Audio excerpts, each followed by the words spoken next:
They painted it the right colors too. Yeah. Green and red.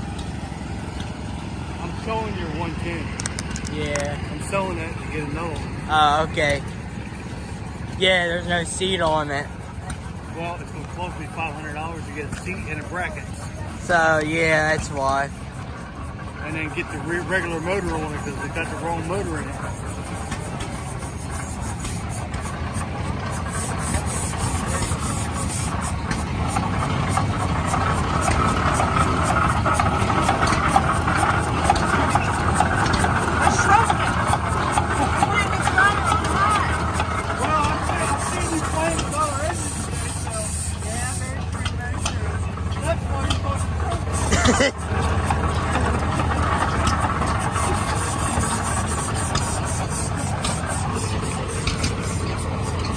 The counterflow's waiting for traffic.